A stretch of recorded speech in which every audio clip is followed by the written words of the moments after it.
শুরুতেই যেমনটি জানাচ্ছিলাম, নির্বাহী আদেশে নিষিদ্ধ হবে জামায়াত শিবির। সচিবালয় সাংবাদিকদের এই তথ্য জানিয়েছেন আইনমন্ত্রী আনিসুল হক। এ বিষয়ে আরও জানাতে সচিবালয় থেকে আমাদের সাথে সরাসরি যুক্ত হচ্ছেন নাফিউল ইসলাম লিংকন। লিংকন, যেমনটি জানাচ্ছিলাম, নির্বাহী আদেশে নিষিদ্ধ হবে জামায়াত শিবির। আপনার কাছে সবশেষ আর কোনো নতুন তথ্য আছে কিনা জানতে চাই।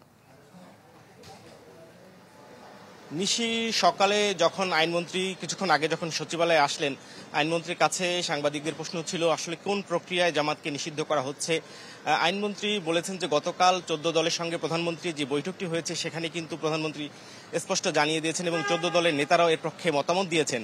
সেক্ষেত্রে প্রধানমন্ত্রী আইনমন্ত্রীকে নির্দেশ দিয়েছেন, আইনমন্ত্রী নিজে এই কথা বলেছেন যে কোন প্রক্রিয়ায় জামাতকে নিষিদ্ধ করা হবে সেটি এখন খোঁজা হচ্ছে। এবং সাংবাদিকদের প্রশ্ন ছিল এটা কবে নাগাদ হতে পারে, আইনমন্ত্রী স্পষ্ট জানিয়ে দিয়েছেন আগামী কালকের মধ্যেই সেই প্রক্রিয়া নির্ধারণ করে এটি প্রজ্ঞাপন জারি করার জন্য প্রধানমন্ত্রী তাকে নির্দেশ দিয়েছেন।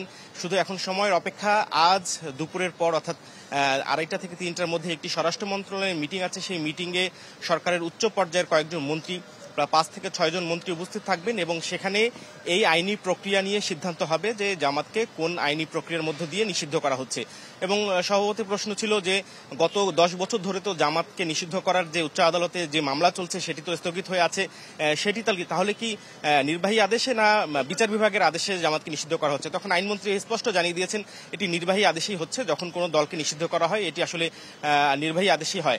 সেক্ষেত্রে এখন শুধু সময়ের অপেক্ষা।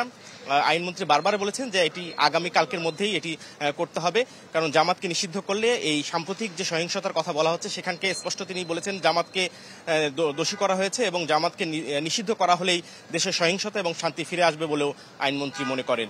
নিশি, এই ছিল সচিবালয় থেকে জামাতকে নিষিদ্ধ করার বিষয়ে যে কথা হচ্ছে সেটি নিয়ে সর্বশেষ খবর। লিংকন, অনেক ধন্যবাদ আপনাকে। দর্শক, সচিবালয় থেকে আমাদের সাথে যুক্ত হয়েছিলেন নাফিউল ইসলাম লিংকন।